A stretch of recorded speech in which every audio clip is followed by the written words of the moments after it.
Et bonjour à tous les amis, j'espère que vous allez bien. On se retrouve pour un tout nouveau live ce soir. Beaucoup de choses à dire aujourd'hui, comme d'habitude, de l'analyse technique, de l'analyse fondamentale. On va faire un petit débrief aussi de tout ce qui s'est passé cette semaine sur les marchés, aussi en termes d'actualité et en termes de résultats. Et on parlera aussi évidemment d'actualité, parce qu'il y aura quelques petites actualités très intéressantes à vous partager aujourd'hui. Et en fin de live, j'aurai des petites annonces assez importantes à vous faire, voilà, du côté crypto, du côté e-commerce, etc., etc. Donc restez bien jusqu'à la fin. Comme d'habitude, je vous invite à poser vos questions tout au long du live, sur des petites pauses entre les différentes parties pour y répondre. On va pouvoir commencer tout de suite déjà en faisant un premier point global sur le marché. Vous le savez, on a eu une fin de semaine rouge. Aujourd'hui dimanche, le marché repart un petit peu dans le vert, notamment grâce à Bitcoin, on le verra tout à l'heure à court terme. Mais globalement, ce qu'il faut comprendre, c'est qu'on a été sur une semaine largement baissière, avec quasiment moins 5% sur Bitcoin, moins 5,22% sur Ethereum. Et en fait, l'ensemble du marché, de toute façon, qui a suivi cette tendance baissière, hormis quelques altcoins qui ont tout de même bien réussi à performer sur ces 7 derniers jours. Je pense notamment à l'Atom, au Matic, au Bit ou encore au Litecoin. Là, on a vu quand même que c'était surtout des projets, des bons projets, des bons écosystèmes qui avaient réussi à performer. C'est quelque chose qu'on arrive des fois à identifier pendant les périodes de bear market. C'est que même les projets parmi toutes les cryptos, c'est souvent les projets, les meilleurs écosystèmes, les meilleurs projets qui arrivent à tirer un petit peu plus de bénéfices de cette période compliquée. Du côté de l'indice Fear & Greed, indice à 28 aujourd'hui, voilà, on reste dans un niveau de peur classique. Mais si le marché continue à partir vers le bas comme ça, on pourrait voir un retour dans un niveau de peur extrême. Et du côté de l'indicateur Blockchain Whisper, voilà, on ne bouge pas, les longs ont toujours l'avantage sur les shorts. On reste dans la même configuration depuis un petit moment. Et puis je vous l'avais dit, de toute façon, les spots, eux, sont toujours en train de vendre. On voit clairement une grosse tendance baissière du côté du comportement des spots qui sont, eux, clairement en survente. Contrairement aux contrats futurs qui ont été beaucoup en surachat sur cette semaine. Donc voilà, déjà un petit peu ce qu'on pouvait dire globalement sur le marché crypto cette semaine. Ce qu'il faut dire aussi, c'est que là, il y a eu beaucoup de mouvements cette semaine sur Bitcoin. On a parlé de nouveaux scénarios baissiers, il y en a qui parlent de scénarios haussiers. Moi, il y a une petite chose qui me fait tilter là sur ce dimanche, sur cette fin de semaine, c'est une divergence qui est haussière, et qui existe, une divergence haussière sur Bitcoin avec le RSI. On voit clairement tendance baissière sur Bitcoin, alors que le RSI, lui, tend à la hausse et cherche plutôt de la force. Alors, c'est une divergence haussière, oui. Oui, ça peut montrer qu'on a des signaux de force, etc. sur le cours du Bitcoin. Il n'en reste pas moins que la configuration globale est baissière. Alors, évidemment, on va surveiller un petit peu aussi comment va être la clôture daily de ce soir. Je vais en parler juste après. Mais on reste, selon moi, dans une configuration baissière. Pour ça, on va y aller étape par étape, ok? Donc, déjà, on va se mettre sur du weekly pour comprendre ce qui est en train de se passer. Weekly, la configuration n'a pas changé. Je vous le rappelle, on n'a pas réussi à faire une bonne cassure du niveau 0,382 de Fibonacci. Donc, l'objectif est toujours de venir chercher le niveau 0,5 en direction des 17 000 $. Ça n'a pas changé, ok? Donc, clairement, sur du long terme, et je vous le rappelle, les grosses unités de temps prennent l'avantage en fait sur les plus petites. Sur du moyen terme, donc weekly, on est baissier. L'objectif est de venir chercher le prochain support de Fibo à 0,5, donc au niveau des 17 000 $. Ensuite, si on regarde ce qui se passe cette fois-ci en daily, et dans ce cas-là, je vais me mettre sur ce scénario-là. En daily, là, on est protégé encore pour le moment par cette trendline. Malheureusement, on est selon moi rentré dans la phase de liquidation, dans la phase d'expansion, qui devrait logiquement du coup nous amener vers les 17 000 $, voire même plus bas.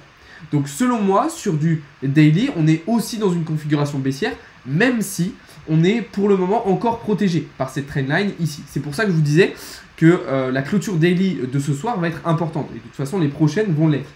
Puisque si on arrive à tenir cette trendline, alors on pourrait espérer potentiellement un rebond. Mais moi, c'est pas du tout le scénario que je privilégie. Et comme je vous le disais, du coup, en H4, on est toujours sur du baissier. On est toujours sur du baissier, pourquoi? Parce que voilà, on enchaîne les scénarios baissiers avec ici un rising wedge qu'on a cassé par le bas, ensuite un bear trap qu'on a cassé par le bas, et si on regarde même à plus court terme en M15, on a aussi selon moi une configuration de bear trap. Alors là, on l'a cassé par le bas pour au final repartir vers le haut, mais on est toujours dans cette configuration pour moi descendante baissière. Même si, effectivement, si on prend bien toutes les informations qu'on a, puisqu'il faut prendre toutes les informations qu'on a, on a cette divergence. Alors, je vais remettre le RSI. On a cette divergence en H4 entre le prix et le comportement du RSI. Alors, qu'est-ce qu'on fait du coup dans cette situation-là, quand on va avoir une majorité de signaux baissiers, mais avec un indicateur qui nous annonce quelque chose d'haussier? Eh bien, on ne fait rien. On ne fait rien, pourquoi? Parce que quand on a du coup des divergences comme ça aussi d'informations, d'indications et de scénarios, personnellement, moi je préfère ne rien faire. Pourquoi? Parce que je trouve ça trop risqué de prendre une décision, de se positionner et de s'exposer sur le marché, alors qu'on a des indicateurs qui nous disent une chose et d'autres qui nous disent autre chose.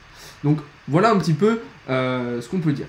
Maintenant, moi, quand même, pour vous expliquer un petit peu ce que je pense et ce qu'il faut interpréter de cette situation, c'est qu'à court terme, du coup sur du H4, on voit que le marché a probablement fini une première phase correctionnelle, okay, enfin une première sur la période actuelle, hein, une première phase correctionnelle qu'on vient de terminer actuellement, et que du coup on va retrouver un petit peu de force. Donc, ce qu'on pourrait imaginer, c'est quoi? C'est potentiellement là sur le début de semaine, bien repartir en direction des 21 800 $, ok? En gros, repartir dans la zone de rechargement, tout simplement, on va l'appeler comme ça, hein, puisque ça va être une zone de rechargement, une zone où on va revenir chercher de la liquidité. On pourrait donc voir le marché partir dans cette direction-là sur le début de la semaine, avant de repartir du coup dans notre scénario baissier moyen terme, weekly, en direction des 17 000 $. Moi, c'est en tout cas pour le moment le scénario que je privilégie. Donc en gros, ça nous ferait quelque chose un petit peu comme ça. Donc un retour vers les 21 800 avant de plonger vers les vers les 17 000 $. En gros, ça serait quelque chose comme ça. Ok. Maintenant, voilà, ça reste des hypothèses. Je le rappelle, l'analyse technique, c'est pas une science exacte, mais c'est le scénario que je privilégie. Maintenant, ça reste quand même, selon moi, assez risqué de rentrer en position. Va falloir voir aussi comment vont se comporter les marchés à l'ouverture dès demain. Donc voilà, peut-être que demain, dans le live de demain soir, on aura plus d'indications et on pourra potentiellement se positionner de manière un peu plus facile pour comprendre un petit peu ce qui est en train de se passer. Voilà, surtout que je rappelle que voilà, Bitcoin est toujours sous le nuage d'Ishimoku, sous la Kijun, donc on reste quand même baissier, mais attention, à surveiller. Du coup, voilà déjà un petit peu ce qu'on pouvait dire sur Bitcoin. Je vais répondre un petit peu à vos questions et puis après on va pouvoir avancer sur la suite. J'aurais dit exactement pareil. Ok, exactement, il va le remonter pour redescendre. Exactement. C'est le scénario que je privilégie, moi, clairement. C'est là, Bitcoin va repartir vers le haut dans une zone de rechargement, en gros, pour aller absorber de la liquidité. Et puis repartir vers le bas par la suite. Flux performe quand même pas mal avec un Bitcoin qui chute. Exactement, Mel, d'ailleurs, je vous en ai parlé rapidement, enfin, je l'ai évoqué, le flux dans un tweet cet après-midi. Ok, les gars, du coup, voilà un petit peu pour la situation sur le marché. On va désormais faire un petit récap de ce qui s'est passé cette semaine d'un point de vue fondamental. Je rappelle qu'on a eu des très mauvaises news en fait venant d'un petit peu partout, que ce soit de la Chine, des États-Unis, de l'Europe, des politiques monétaires qui continuent d'être défavorables au marché, un contexte macroéconomique qui continue d'être défavorable au marché, et ça se ressent sur les marchés financiers traditionnels. Avec ici, vous le voyez, le S&P 500 qui est reparti vers le bas, même chose pour le Nasdaq qui avait très bien performé dernièrement, qui est reparti lui aussi vers le bas. Pourquoi? Parce que voilà, on se rend compte que les États-Unis vont officiellement rentrer dans une phase de récession, ils sont déjà rentrés dans une phase de récession, que la crise immobilière en Chine est en train de prendre énormément d'ampleur, que la situation économique et sociale en Europe va se dégrader avec l'augmentation folle des matières premières. On en a parlé cette semaine avec l'électricité, le gaz, plus des politiques monétaires de la BCE qui sont clairement discutables. Donc là, voilà, ça ne s'améliore pas, le contexte macroéconomique est toujours aussi défavorable, et Bitcoin, de toute façon, étant donné qu'il est toujours aussi corrélé à ces marchés financiers traditionnels, et ben, il continue de subir et de partir vers le bas. Du coup, voilà, un petit peu déjà ce qu'il fallait comprendre sur cette semaine, et dans tous les cas, ces actualités-là, ces news-là, ce contexte-là, il va continuer enfin, il va perdurer dans les semaines à venir et dans les mois à venir, hein. Il n'y a pas de raison que tout s'améliore du jour au lendemain, un claquement de doigts. La seule issue favorable qui pourrait exister pour nous, ce serait si Bitcoin arrivait assez rapidement à se décorréler de ces marchés financiers traditionnels pour prendre un élan haussier indépendamment du reste, un petit peu comme il l'avait fait pendant la période Covid. Faut déclarer son compte TradingView. Non, t'as pas besoin de déclarer ton compte TradingView. TradingView, c'est uniquement pour faire de l'analyse. On peut investir sur quoi? Comment ça, sur quoi? Là, on parle crypto principalement. Ah, sur quelle plateforme? FTX, Binance, Kraken, tu as ces plateformes centralisées là, sinon tu vas avoir des plateformes décentralisées. Et moi, ce que je te conseille, c'est d'utiliser justement des wallets décentralisés. Tu peux expliquer les nuages, s'il te plaît? J'ai fait 2 vidéos déjà sur Ishimoku Chao Roki sur ma chaîne YouTube, je t'invite à aller les voir. Ça t'aidera peut-être à comprendre un petit peu mieux tout ça. Merci, je suis nouveau et ça m'intéresse beaucoup en ce moment. Et bah écoute, je t'invite à venir me suivre sur mes différents réseaux, notamment sur le serveur Discord. Tu as tous les liens dans la bio. Ouais, il y a Bybit aussi, effectivement. Donc voilà. Bon les gars, là on a fait un petit récap fondamental de ce qui s'est passé cette semaine. On va faire un petit récap aussi de nos résultats, ok, des résultats de trading qu'on a eu cette semaine dans le serveur Discord. On a eu une magnifique semaine encore cette fois-ci. 22 take profit touchés contre seulement 4 stop loss. Ok, donc des très bons résultats. En sachant qu'on a en plus encore 2 trades en cours qui sont dans le vert d'ailleurs. Donc clairement une très belle semaine. Je précise que si vous voulez des résultats comme ça, si jamais vous voulez venir regarder un petit peu mes signaux, mes prises de position, mes analyses, c'est une partie payante du coup dans le Discord. Vous allez dans la partie devenir premium et vous pouvez accéder à tout ça. Vous inquiétez pas, si vous ne voulez pas payer, je vous partage quand même énormément de contenu gratuit. Vous voyez que tout ça, là, toute la partie ressources éducatives ici, elle est gratuite. Vous avez en plus des espaces de discussion qui sont gratuits. Et en plus de ça, tous les jours, je vous partage un trade de mon VIP dans la partie annonce. Donc là, c'est du public. Là, vous voyez, par exemple, aujourd'hui, je vous ai partagé un trade sur Bitcoin qui a été gagnant. Donc là, même si vous n'êtes pas dans le VIP, même si vous n'avez pas la partie payante, eh bien, pardon, vous pouvez profiter de ça. En tout cas, pour tous ceux qui veulent rejoindre le Discord, c'est dans la bio les gars, vous cliquez sur le lien dans la bio, il y a le lien de mon Discord et vous pouvez aller checker un petit peu tout ça. Soyez curieux, allez regarder un petit peu dans toutes les parties. Mais en tout cas, on s'est régalé cette semaine dans le serveur Discord. Je vais vous montrer d'ailleurs les principaux trades. Et puis je vais vous montrer aussi quelques petits résultats de certains membres. Donc là, vous voyez, on a Seydou qui a fait plus 133%, plus 140%, plus 51%. Là, on a Daeyong qui a fait plus 613%. Sur ce trade sur BTC. Là, on a Loulou qui a fait plus 115% sur ce short sur le Solana. Ou encore ici, Lucio qui a réalisé quasiment 500% de bénéfices grâce à un short sur Bitcoin. Donc vraiment, on s'est régalé. Je vous ai régalé. Tout le monde a croqué. Tout le monde a profité cette semaine dans le Discord. Donc si vous voulez profiter de ça, si vous voulez avoir des résultats similaires, c'est simple. Vous cliquez sur le lien dans la bio et vous rejoignez le serveur Discord.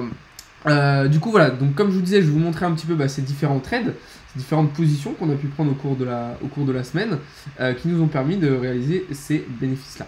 Alors premièrement, on a eu un magnifique short sur Ethereum, ok, rien de compliqué, canal ascendant, cassure par le bas, boum, prise de position, bénéfice. Aujourd'hui, on a fait un petit bénéfice très sympathique sur le DYDX avec cette prise de position que vous voyez juste ici là.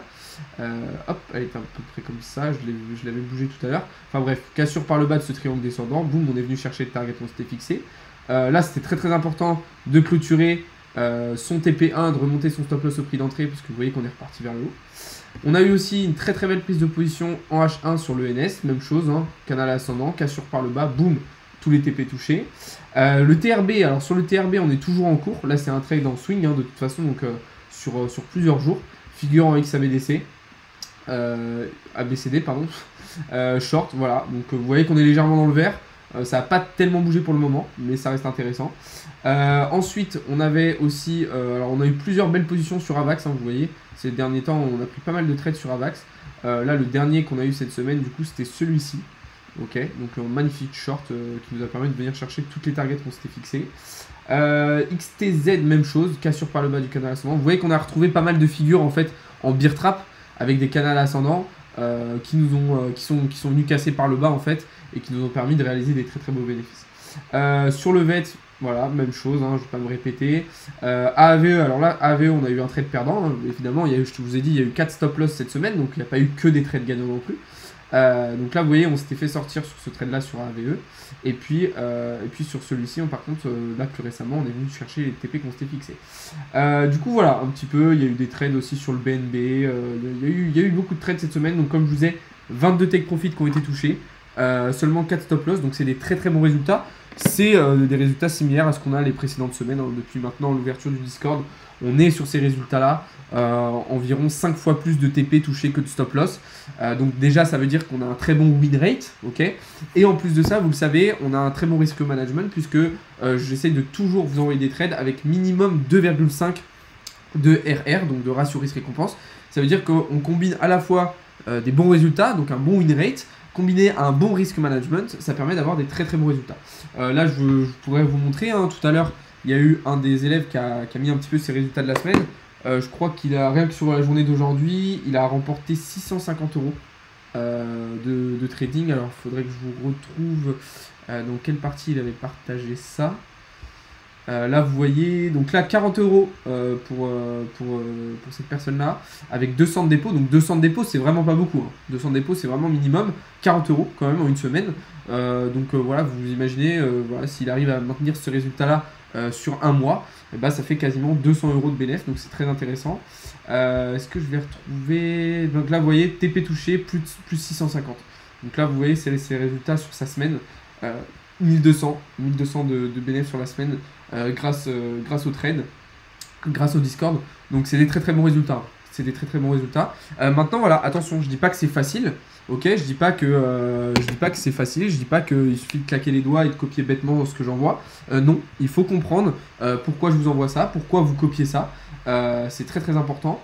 Parce que si vous copiez bêtement sans comprendre ce que vous allez faire, là vous allez faire des erreurs en fait. Donc ça demande, même si je vous envoie des signaux, ça demande quand même un minimum de connaissances, un minimum de formation pour être sûr d'éviter les erreurs.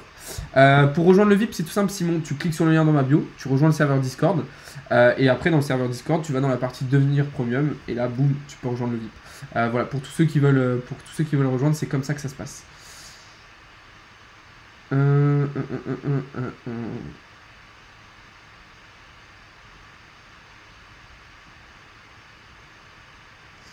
J'essaye de lire un petit peu toutes vos questions, les gars. Je vois qu'il y en a beaucoup. Quels sont tes indicateurs techniques préférés? Alors, j'en utilise beaucoup. J'aime beaucoup Fibonacci. J'aime beaucoup Ishimoku. Évidemment, je vais utiliser aussi le RSI. Je vais utiliser aussi les patterns chartistes. Je vais utiliser aussi la smart money, donc c'est-à-dire de l'interprétation de liquidité, l'interprétation du prix en fait, et du comportement des institutionnels. Voilà, j'essaye de combiner un petit peu tous ces indicateurs, de les regrouper. Je me suis construit vraiment une stratégie complète pour analyser, et jusqu'à maintenant ça me sourit bien. Donc voilà. Comprenez bien qu'il n'y a pas une technique qui est meilleure que les autres, il n'y a pas une technique qui marche et une qui ne marche pas. Construisez-vous votre propre méthode d'analyse avec vos indicateurs que vous maîtrisez, que vous appréhendez le mieux.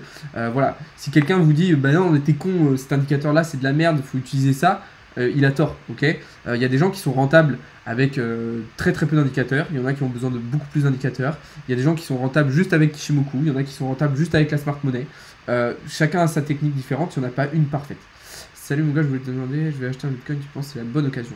Alors, globalement, oui, à long terme, Geoffrey, tu es aujourd'hui sur des prix d'achat très intéressants sur Bitcoin. Maintenant, il est fort probable que Bitcoin descende encore un petit peu, en direction des 17 000 $. Mais, dans tous les cas, si tu as l'argent, ça ne sera pas une mauvaise idée d'acheter maintenant. Pourquoi? Parce que tu achètes ton Bitcoin maintenant à 20 000 $ ou dans 2 semaines à 19 000, à long terme, ça ne changera quasiment rien sur ta rentabilité. Donc voilà. Voilà un petit peu ce que je voulais vous dire. Il y a des gens qui sont rentables juste avec le chart. Ouais, exactement. C'est vraiment tout le monde a sa propre. Enfin, chacun a sa propre méthode. Il n'y a pas un truc qui marche sûr et un truc qui marche pas sûr. Il y a des gens qui sont rentables, comme tu dis, juste avec le chart. D'autres pas. Moi, par exemple, j'ai besoin d'indicateurs. Donc voilà. J'ai acheté la clé wallet. Ok, t'as acheté une clé Ledger. Super, Geoffrey. Bah, t'as raison. T'as raison. Parfait. Donc voilà. Sur ce les gars, on va avancer du coup un petit peu dans le live, on va parler d'actualité parce que j'ai des petites actualités très très intéressantes à vous partager aujourd'hui. Et puis juste après j'aurai des grosses annonces à vous faire, donc restez bien jusqu'à la fin les gars. Alors déjà premièrement, ce que je voulais vous dire, c'est que je voulais revenir un petit peu sur l'arrivée de The Merge, vous savez, la mise à jour sur Ethereum qui arrive très très prochainement. Ethereum, Coinbase, veulent vraiment profiter de ce lancement, de cette mise à jour, puisqu'ils ont sorti un token spécialement dédié du coup à cette mise à jour d'Ethereum 2.0. Donc on va l'appeler, il va s'appeler le Coinbase Rapid Staked Ether, ok, donc en raccourci ça fait CB Ethereum, CBETH. Donc c'est un token qui va être vraiment dédié en fait à la sortie d'Ethereum 2.0, à l'arrivée de la mise à jour The Merge. Donc là on a clairement la volonté pour Coinbase de saisir une opportunité, de proposer des services du coup autour d'Ethereum 2.0, donc ça va être des services principalement de stacking, créer probablement aussi une pool de liquidité. Moi je trouve que c'est une bonne nouvelle. Maintenant, est-ce que concrètement le token sera intéressant? Est-ce que concrètement le stacking sur Coinbase sera intéressant? Je ne sais pas. Faut quand même savoir, je vous le rappelle les gars, pour ceux qui s'intéressent un petit peu au stacking, que quand vous stackez des cryptos sur une plateforme décentralisée, en fait, c'est pas vous vraiment qui stackez, ok? C'est-à-dire qu'en fait, c'est vous prêtez des cryptos à la plateforme qui va stacker pour vous. Donc en fait, vous, ce que vous allez recevoir, les gains que vous allez avoir, ça va être des commissions de ce que la plateforme a déjà eu comme commission, donc des commissions de commission. Donc si vous voulez vous faire du stacking, ce que je vous invite à faire, c'est vraiment d'aller sur des plateformes décentralisées, ok, pour vraiment stacker vous-même. Donc voilà, je vois un truc depuis tout à l'heure là sur mon live TikTok, il y a marqué TikTok avertissement, comportement haineux. Condition, couper le live sinon respecter, ban 5 jours. Je comprends pas trop pourquoi ça met ça. Il faudrait que je coupe le live. Bon bah je vais couper le live pour le moment. Mais non, je crois que c'est... Ah ouais, c'est un fake en fait. C'est un fake en fait, je pense. C'est pas TikTok qui m'envoie ça direct. Je trouve ça bizarre aussi. J'ai jamais eu ça, mais surtout qu'en plus ça met raison, comportement haineux. Ah oui, c'est un mec qui a un compte, ok d'accord. J'avais jamais vu, du coup je comprenais pas trop ce que ça voulait dire. Il y en a pas un indicateur parfait, mais il y en a des merdiques. Oui, effectivement, Lambo Trading. Hein. Effectivement, il y a des indicateurs évidemment qui sont pas super, qui sont pas très intéressants. Mais il n'y en a pas un qui est parfait et il n'y en a pas un qui est complètement nul. De toute façon, la plupart des indicateurs, il faut qu'ils soient combinés avec d'autres pour qu'ils fonctionnent. Tu vas te faire ban. Non, je pense que c'est un faux compte. Hein. Mais j'avoue, je vais le ban au pire, attends. Merde. Je vais le ban. De toute façon, si c'était vraiment TikTok qui m'envoyait ça, je pourrais même pas ban le truc. Ouais, effectivement, il y a des gens qui ont vraiment rien à foutre de leur journée. Hein. Mais bon, ça doit être un rageux, je pense. D'ailleurs, j'ai vu qu'hier, il y avait un mec, je sais plus c'est quoi son nom. Steph in the box ou un truc comme ça, je crois. Fred in the box, je crois. Le mec, c'est quand même... Alors déjà, le gars a déjà fait plusieurs vidéos sur moi, sur TikTok. Il a déjà fait plusieurs vidéos où voilà, il dit que ce que je fais, c'est pas bien, etc. Et là, donc là, le mec s'est carrément fatigué à faire une vidéo de genre, je sais pas, peut-être 5 minutes où donc le mec va parler de mes vidéos, de mon Discord, de mes photos Insta. Donc le mec est carrément allé même sur mon Insta. Voilà, il a commenté mes photos. Donc le mec a clairement rien à foutre de sa vie. Mais bon, à la limite, ça, c'est pas très grave. Ce qui me fait rire, c'est que en fait, c'est encore une fois une personne qui va critiquer alors qu'elle ne regarde pas mes lives, elle ne regarde pas mes vidéos, elle n'est pas dans le Discord, elle est encore moins dans les Discord, dans les parties privées. Je l'ai jamais vu en coaching. C'est une personne qui en plus a un compte aussi où elle fait des vidéos. Alors déjà, cette personne-là commente aussi et critique aussi plein de personnes. Mais au final, ce qu'elle propose, déjà, moi je trouve ça pas très très intéressant. Et puis c'est de l'affiliation. En fait, ce qu'il propose, c'est de l'affiliation. Donc voilà, sans intérêt, mais bon, de toute façon, c'est pas très grave. Hein. Le mec, il a quoi, 125 abonnés, je crois. Donc bon, si jamais je vois qu'il commence trop à me faire de la mauvaise pub et à être méchant, peut-être que je répondrai, mais pour l'instant, ça n'a pas trop d'intérêt. Sur ton Discord, c'est où qu'on voit les trades gratuits? Dans la partie annonce. Dans les parties annonces. La crypto te fait gagner de l'argent ou pas? Oui, bien sûr, je vis de ça. T'es le seul trader qui flex pas et qui fait des vraies analyses sur TikTok. Bah ouais, non, mais de toute façon, ça, le problème, c'est qu'aujourd'hui, en fait, les gens jugent sur les apparences. Donc, c'est-à-dire que tu fais des vidéos où, en fait, tu montres que tu as de l'argent. Les gens vont pas regarder si ton contenu derrière, il est qualitatif. Ils vont se dire, ok, ce mec-là a de l'argent, donc il est bon. Ok, et du coup ils vont prendre ses services et puis après le mec peut être bon, hein, ça veut pas dire que c'est pas parce que le gars flex qu'il n'est pas bon, mais en fait ils vont se fier énormément à ça, alors que si tu fais des vidéos basiques ou sur l'ordi etc et que tu vas pas flex, bah les gens en fait ils vont dire ouais regarde par exemple l'autre fois il y a un mec qui m'a critiqué, qui a dit que ce que je faisais n'était pas de bonne qualité parce que j'avais pas d'abat-jour dans mon bureau. Ok, donc le mec voilà, a jugé la qualité de mon contenu, de mes analyses, en fonction de si j'avais un abat-jour ou pas sur la lampe de mon bureau, sur l'ampoule, enfin sur l'éclairage de mon bureau. Mais du coup c'est problématique, et c'est pour ça qu'il y a beaucoup de gens qui se font arnaquer. C'est qu'aujourd'hui bah, c'est simple, on vous fait une vidéo, alors je dis vous mais c'est pas tout le monde, hein. On vous fait une vidéo avec des montres, des belles voitures, des liasses de billets, bah c'est bon. c'est bon, on vous a comme client et vous payez notre truc. Ou alors, ça va être les faux giveaways sur Twitter où il y a des mecs qui disent vas-y, je vous envoie un Ethereum pour que vous abonniez et puis ça n'arrive jamais quoi. La marque de mon t-shirt, c'est The Couples. Il y a un rageux qui n'a jamais osé investir et qui a leurré ça dans son canapé, c'est souvent ça. Non mais c'est exactement ça, c'est voilà, c'est des mecs qui ont le seum en fait, qui ont le seum et qui ont rien trouvé d'autre à faire que de regarder ce que font les autres au lieu de eux-mêmes faire quelque chose. Mais malheureusement il y a beaucoup de gens comme ça en France et c'est pour ça que le pays est dans cet état là aujourd'hui je pense. Wesh en même temps tu veux qu'il flex avec ces murs jaunes là, c'est la S pour tout le monde. Je peux pas repeindre mes murs, je suis locataire ici. Non mais ce que je veux dire c'est que voilà je pourrais vous dire bah regardez j'ai telle montre, regardez j'ai tel téléphone, regardez je suis parti en voyage ici, regardez je roule dans telle voiture, regardez j'ai fait ici, regardez j'ai fait ça. Ça sert à rien, moi quand je vous fais des vidéos c'est pour vous montrer des analyses, pour vous apprendre des trucs. J'ai une opportunité intéressante pour vous mon grand. Ok, envoie-moi un DM sur Insta Alkeboulan, c'était un truc intéressant. Bah tiens il y a un mec qui vient de juger parce que ton mur est jaune. Exactement, voilà, c'est exactement la remarque débile. Voilà, donc là le mec, voilà. Surtout que j'ai un mur jaune, puis j'ai un mur blanc. Donc du coup ça veut dire quoi? Qu'est-ce qu'il faut comprendre? Est-ce que c'est une bonne couleur? Est-ce que c'est le bon truc? Mystère. Je suis mort, Vincent, tu m'as fait rire. Te laisse pas déstabiliser par les trolls payés par les banques macronistes. Ah mais t'inquiète, je suis absolument pas en galère, hein. Je suis absolument pas en galère, je vis extrêmement bien. Tu vois, je rentre de 2 semaines de vacances à Barcelone. Tout va très très bien, t'inquiète, y a pas de souci. La Hesse, justement, j'essaie de vous aider à en sortir aussi. Parce que moi j'ai réussi. Enfin, même si j'ai jamais été en Hesse, hein, grâce à ma famille et tout, mais. Voilà. Après, si tu veux considérer que ma vie est compliquée parce que j'ai pas le droit, étant donné que je suis locataire ici, de repeindre mes murs d'une autre couleur. À toi de juger. Non, je ne vois pas tes questions, Aminato33. Je vois des fois quelques messages de toi dans le chat, mais je vois pas tes questions. J'en pense quoi de Flux? Flux, j'aime beaucoup. Beaucoup de potentiel, hein, cette crypto. Beaucoup de potentiel. Je pense que ça peut être, lors du prochain bull run, une crypto qui va énormément performer. Tu utilises le pattern trading? Oui, mais pas uniquement. J'utilise les patterns au sein de mon analyse, mais pas uniquement. Effectivement.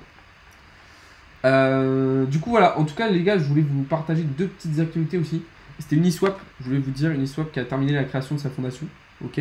Alors c'était compliqué parce que la communauté Uniswap n'était pas forcément hyper chaud pour cette innovation, pour ce projet-là, mais ils l'ont fait. Bon, Uniswap qui aujourd'hui commence quand même à devenir très très gros, à peser énormément dans le game crypto. Moi personnellement, c'est pas du tout un exchange que j'utilise, très rarement, mais n'empêche qu'ils sont là et ils sont bien en place. Et sinon, je voulais vous dire aussi que Uptrust, donc UTK, pour ceux qui connaissent la crypto UTK, vient de déposer sa marque aux États-Unis. Donc moi, c'est un projet qui me plaît pas mal. J'aime bien en plus graphiquement ce que propose la crypto. C'est un projet portugais, il me semble, Uptrust. Alors, l'écosystème, je ne le connais pas encore parfaitement bien. Okay, ça fait un petit moment que je commence à regarder un petit peu ce qu'ils font, à quoi ça sert, etc. Mais ils viennent de proposer des services et de déposer leur marque aux États-Unis. Donc ça devrait être un bon tremplin pour eux, ce qui devrait leur permettre de bien se développer. Donc très très bonne nouvelle. Donc voilà, sur ce les gars, pour terminer le live, j'ai quelques petites annonces très très importantes à vous faire. Déjà, premièrement, il y a le concours sur Insta et Twitter qui se termine d'ici quelques jours. Là, il reste quoi? On est le combien aujourd'hui? On est le 28 août. Il vous reste 3 jours. En gros, pour participer, 3 ou 4 jours, pour participer au concours sur Insta. Donc je rappelle, il y a des cryptos à gagner, des NFT, il y a des séances de coaching et des accès premium VIP sur Discord. Donc vraiment, il y a plein de lots. Vous pouvez participer sur les 2 plateformes. D'ailleurs, je vous conseille de participer à la fois sur Insta et à la fois sur Twitter. Ça vous permettra de maximiser vos chances de gain. Vous avez tous les liens dans la bio. Je vous invite aussi à rejoindre le serveur Discord, puisque c'est là que tout se passe. Donc allez checker ça. Et j'avais un dernier truc à vous dire, mais j'ai oublié ce que c'était. Je sais plus. Et oui, si, je vous disais que voilà, pour tous ceux qui veulent se diversifier, il y a toujours la formation e-com qui est dispo. Donc même chose, vous avez le lien dans la bio aussi, si vous vous intéresse, boum, vous cliquez, vous prenez rendez-vous et puis c'est parti. En tout cas, voilà, merci beaucoup d'avoir été sur le live les amis. Ah, non, je vois toujours pas tes questions, Aminato. En fait, je vois juste quand tu me dis, quand tu me demandes si je vois tes questions. Mais sinon, je vois pas. Je vois pas, je vois pas. Voilà, ah bah quand on parlait de rageux tout à l'heure là, on vient d'en avoir un. Voilà, Free Pips qui d'ailleurs ne sait même pas écrire. Qui ne sait même pas écrire, mais du coup qui critique. Voilà. Donc Free Pips qui propose exactement la même chose que moi, mais en pire, en dégueulasse. Mais voilà, qui vient dire qu'il faut pas faire ce que je fais, voilà, etc. En tout cas, merci Free Pips de commenter toutes mes vidéos. Je pense que grâce à toi, je fais plus de vues que je pourrais en faire si tu n'étais pas là. Parce que vraiment, tu es sur toutes mes vidéos, tout le temps, tu es là, je te vois, tu commentes, tu likes, bam, c'est cool. Merci beaucoup, ça me fait des vues. Donc voilà. Sur ce les gars, ben du coup Aminato, j'ai pas vu tes questions, mais si t'en as, bah, pose-les-moi dans le Discord ou en privé sur Insta. Je suis dans la crypto depuis 6 ans. Non, pas 6 ans. Un peu moins. Salut. Tu m'as pas ajouté dans le Discord, t'as oublié, je suis Loki. Ah punaise, j'ai oublié Cliffen, excuse-moi. Faut que je le fasse juste après, excuse-moi, ouais, j'ai carrément zappé ce week-end. T'inquiète pas, je vais faire ça juste après. Nolan, j'ai pas vu tes questions. Alors, tu dois déclarer... Ah, c'est bon, j'ai vu ta question là. Tu dois déclarer l'existence de ton compte, mais tant que l'argent, tu ne le remets pas en euros, en fait, tant que tu ne le remets pas sur ton compte bancaire, tu n'as pas besoin de déclarer. En gros, c'est comme ça que ça se passe. Merci Nala pour les likes. Je dois déclarer by si je reste en crypto. Du coup, c'est bon, là, je t'ai rep Aminato. En tout cas, les gars, pour tous ceux qui ont des questions complémentaires, bah, posez-les moi sur Discord ou sur Insta en DM. Et puis, on va s'arrêter là pour aujourd'hui. J'espère que vous avez passé un bon week-end. Dans tous les cas, on se retrouve dès demain matin pour davantage de contenu et davantage d'analyse. Il y aura une grosse semaine la semaine prochaine. Vraiment, il va y avoir du lourd en termes de vidéos, en termes de live, en termes de trade, en termes de projets, etc. Il va y avoir plein de nouvelles choses. Donc voilà. Sur ce, bonne soirée à tous les amis. Bon courage pour ceux qui reprennent le boulot demain ou pour ceux qui reprennent les cours, etc. On se dit à très vite dès demain matin. N'hésitez pas à venir me suivre un petit peu partout. Sur ce, bonne soirée les gars. Ciao, c'est Alex de Crypto Learning.